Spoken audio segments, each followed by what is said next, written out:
در این پروژه ما هماهنگی و همکاری نزدیکی با دبیرخانه شورای عالی صنایع دریایی داشتیم و امیدواریم بتوانیم برای اولین بار در کشور استفاده از این سوخت را در یک شناور مسافری با هدف تردد بین جزیره کیش و یکی از کشورهای منطقه عملیاتی نموده تا علاوه بر تکمیل زنجیره کسب و کار LNG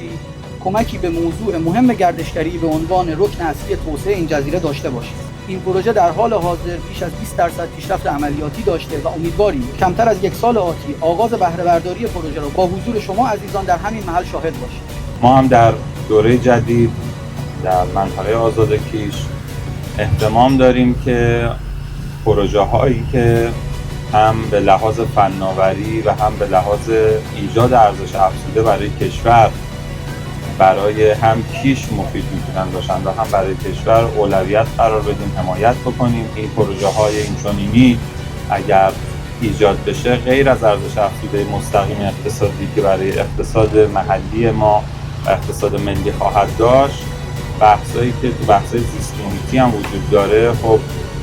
خیلی مهمه که این پروژه ها کمک میکنن که ابعادی خسارت‌دار پروژه‌های دیگری که ما مجبوریم برای تامین نیازهای خودمون به اونها مراجعه بکنیم کاهش پیدا بکنه خسارتشون. و من فکر میکنم با رویکرد جدیدی که در دولت هم هست برای حمایت از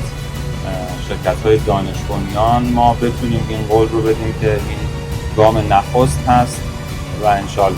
انشالله گام‌های بعدی هم بلندتر و هم جامع‌تر خواهد بود به لطف خدا انشالله. با تدبیری که وزیر محترم نفت کردن، دستوری که ریاست محترم جمهوری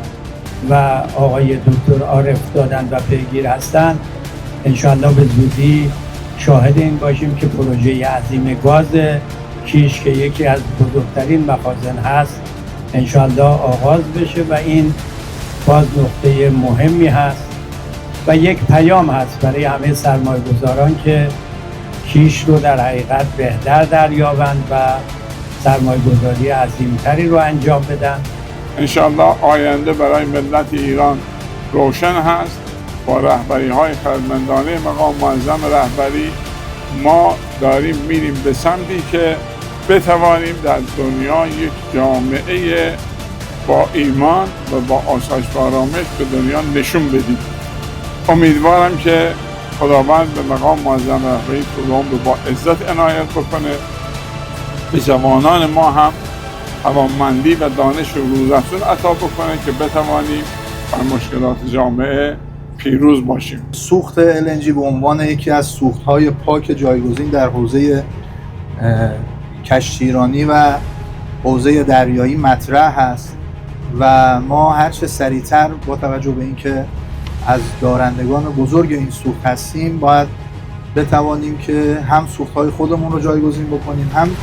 بتونیم این سوخت رو به دنیا عرضه بکنیم و از ارزش افزوده اون استفاده بکنیم. من تشکر میکنم از گروه ایپک و شرکت هیربود که در رابطه با تکمیل زنجیره ارزش گاز اهتمام ویژه دارند و یکی از حلقه‌های مهم این موضوع بحث عرضه سوخت دریایی هست و یکی از بهترین نقاط هم همینجا هست و شما این نقطه‌ای رو که برای اجرای این پروژه انتخاب کردید انشالله در طرح‌های توسعه خودش میتونه به عنوان یکی از قطب‌های عرضه سوخت دریایی به عنوان بانکرینگ LNG معنی پیدا بکنه. استحضار دارید که خلیج فارس روز به روز داره اهمیتش بیشتر میشه و تردد شناورها بیشتر میشه، خصوصا اگر طرح‌های مختلفی که در منطقه در جریان مثل طرح فاو و اینها تردد کشتی‌ها بیشتر میشه و